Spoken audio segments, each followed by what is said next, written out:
माननीय सभासदों, अब शून्यकाल समाप्त होता है तथा आवश्यक दस्तावेज सदन के पटल पर रखें। माननीय कृषि मंत्री जी, कृषि संबंधी वार्षिक रिपोर्ट सदन पटल पर रखें।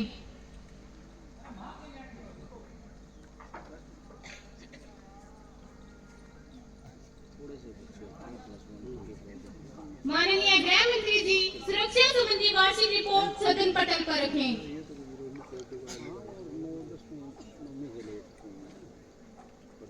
माननीय सभासदों, अब ध्यानाकर्षण प्रस्ताव पर चर्चा की जाएगी। माननीय सेजल संसद में ध्यानाकर्षण प्रस्ताव पेश करना चाहती हैं। माननीय सेजल।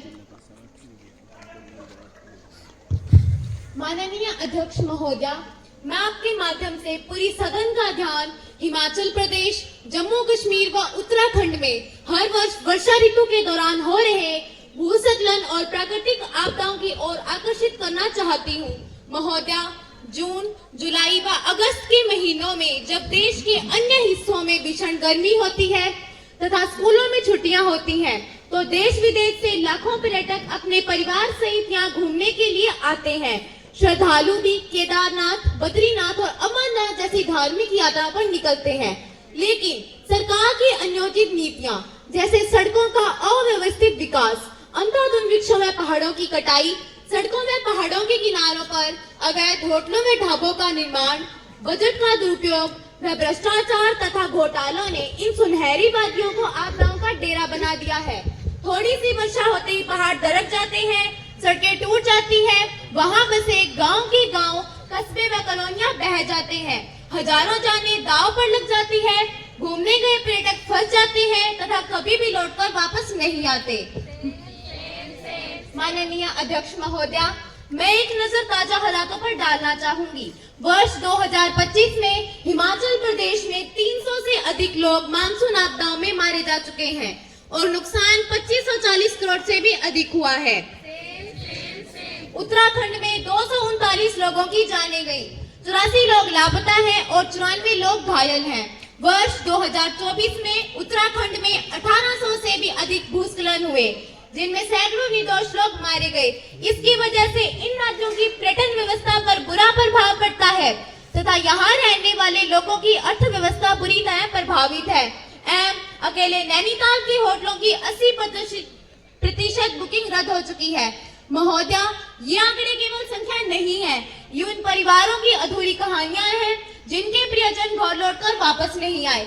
जैसा कि शायर ने कहा है कि एक हादसा पहाड़ों का हर साल दोहराया जाता है, एक हादसा पहाड़ों का हर साल दोहराया जाता है, आमजन का खून बहता है और बजट बस कागजों पर सजाया जाता है, बजट बस कागजों पर सजाया जाता है। अतः मैं माननीय अध्यक्ष महोदया के माध्यम से माननीय आपदा एवं राहत मंत्री से जानना चाहती हूँ कि क्या आपकी सरकार इस बात की गारंटी देती है कि बजट का दुरुपयोग बंद होगा, भ्रष्टाचार पर लगाम लगेगी और अंधाधुंध वृक्षों की कटाई रोकी जाएगी, और क्या सरकार प्रभावित परिवारों व पर्यटन उद्योग को राहत देने के लिए कोई विशेष पैकेज लाएगी? धन्यवाद। माननीय आपदा प्रबंधन मंत्री जी।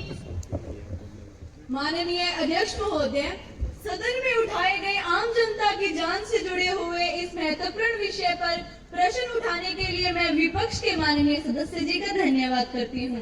पर्वतीय राज्यों हिमाचल प्रदेश, जम्मू कश्मीर और उत्तराखंड में हर वर्ष हो रहे भूस्खलन और प्राकृतिक आपदाओं से जान माल की भारी हानि होती है।